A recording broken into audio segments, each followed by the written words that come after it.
Welcome to the Cowra Visitors Centre. In 10 seconds, we will be presenting an overview of one of the most tragic wartime events to occur on Australian soil. The breakout by Japanese prisoners from the Cowra P.O.W. camp during World War II. Please enter the prisoner of war hut and display area inside this building.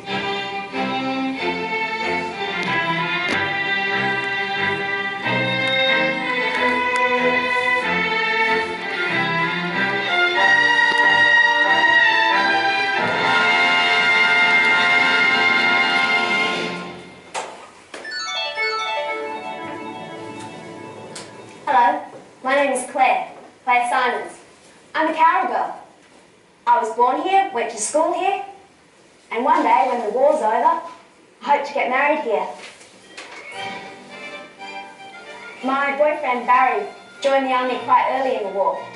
He was fighting in Singapore when the British surrendered in 1942. He was taken prisoner by the Japanese and is still a P.O.W. I pray for him every night, and I pray that the Japanese look after their prisoners the way we do here at number 12 P.O.W. Camp Cowra.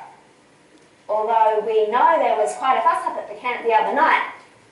Officially, the military have said nothing, but apparently some Japanese prisoners have escaped. The camp is about 2 miles out of town and houses 2,000 Italians, 2,000 Japanese, a handful of Koreans and Chinese. Oh, and up until last year, around 1,200 Indonesians. This wide, well-lit road through the centre is called Broadway, and this is no man's land, which forms another divider. The war has caused a terrible labour shortage, so Italians are released daily to work on the farms around here. Of course, that could never happen with the defiant, militant Japanese prisoners. The townspeople like the Italians, and I've heard of one woman who had a fling with one of them. Many of the Italian POWs say they'd like to return to Australia at the end of the war. At the end of the war, only it would happen.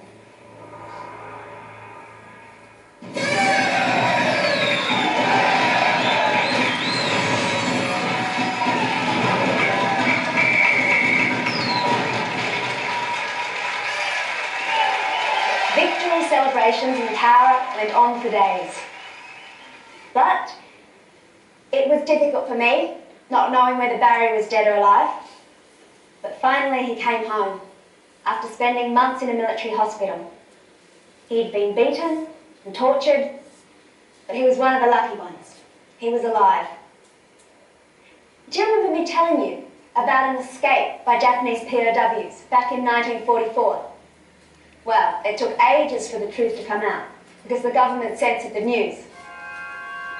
It's not easy for us Westerners to comprehend, but Japanese military code is for a soldier to choose death rather than accept the shame of capture. Most Japanese prisoners gave false names for fear that news of their capture would reach Japan and shame their families.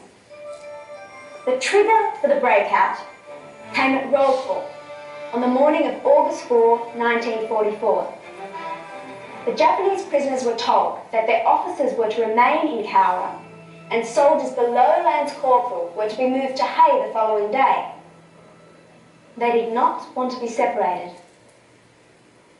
Having resigned to die, a fanatical, bloodthirsty mood engulfed the Japanese camp. Finally, it was decided to attack the perimeter fence at 2 a.m. the following morning, and to die in action with honour. But they had to vote by marking a circle or cross on a piece of toilet paper. 80% drew a circle, which meant death. Table knives, forks, spoons, baseball bats, and firewood were to be used as weapons. The men were to attack at 3 points and carry blankets to cover the sharp barbs on the fences. At around 2 a.m, Navy pilot Tadao Minami sounded his bugle, and 1,104 prisoners spilled from their huts, leaving behind burning blankets and clothes set to torch the buildings. 2 alarm shots were fired by a guard in Broadway.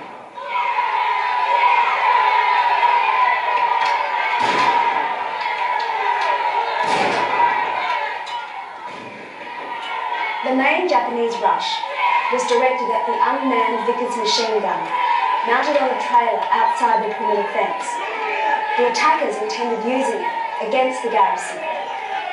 But they were in a race against two Australian privates, Ben Hardy and Ralph Jones, wearing great coats over striped gunlap pyjamas and unlaced army boots. Waves of Japanese were clambering over the fence when Private Hardy opened fire. The Vickers left 23 bodies grotesquely draped on the barbed wire. 6 more were killed as they approached the third fence, then 15 died trying to cross the last hurdle. It was a suicide charge. About 150 yards south, another mob of prisoners were scaling the fence. But the lone guarding F tower was armed with an Owen gun and a pitiful amount of ammunition. More than 300 prisoners escaped here, and only 5 were killed. 3 flares lit up the night sky to alert the nearby infantry camp. Gunfire was coming from every direction, and ricocheting bullets wounded 3 members of the garrison. Private Hardy continued to rake the ground in front of him with fire as the P.O.W swarmed around the gun trailer. But they were now too close for the unwieldy Vickers. "Get going, Ralph," Ben Hardy screamed at his number 2. Ralph Jones attempted to dive over the heads of the frenzied Japanese, but they caught him and clubbed him with baseball bats and stabbed him repeatedly.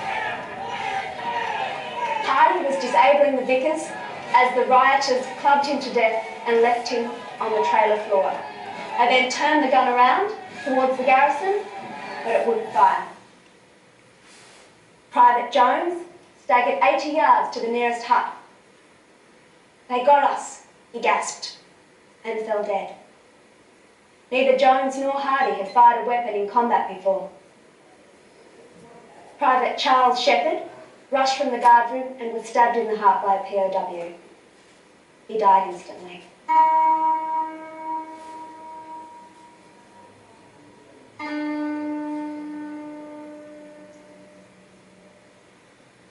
Tadeo Minami, whose bugle signalled the attack, was among the group that broke through on Broadway.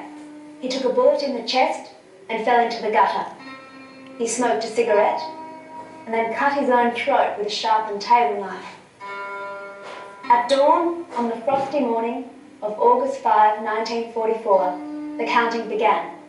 But it would take days of searching the countryside before the full horrific tally would be known.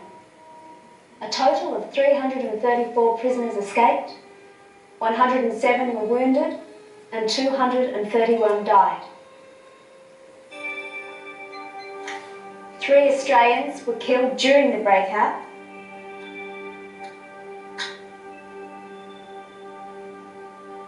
and a 4th Lieutenant Harry Doncaster, an instructor at the military training camp, was stabbed and clubbed to death by a P.O.W. on the evening of August 5 while searching for escapees. Privates Hardy and Jones were each awarded a posthumous George Cross in September 1950 for outstanding gallantry against the fanatical Japanese. Fanatical Japanese. The sadness is that not all Japanese POWs were hardline fanatics. Many of the prisoners, such as Masaru Moriki, Marakuni Takahara, and Akira Kanazawa, the man who led the breakout, have since spoken out. One of them said that Cowra was where he learned the essence of human life. The Cowra community will never forget the tragic breakout, and there is much about our town that reminds us of the event, and also demonstrates the reconciliation that has taken place. The camp area is now a permanent heritage site. We have a cherry tree avenue and an annual cherry blossom festival. There is also the war cemetery, where all Japanese civilian and military who died in Australia in World War II are buried, plus the Japanese Garden and Cultural Centre, and the Seikei School Exchange Programme. On the pavement, outside the Cowra Civic Centre, is Australia's World Peace Bell, which is a replica of the one outside the United Nations headquarters in New York. Cowra remembers. Oh, I'm sorry. I almost forgot to tell you about Barry. Well, He got married here in Cowra on the 24th of September 1949. To me, our only wish now is to raise our 2 children in a world governed by peace and reconciliation.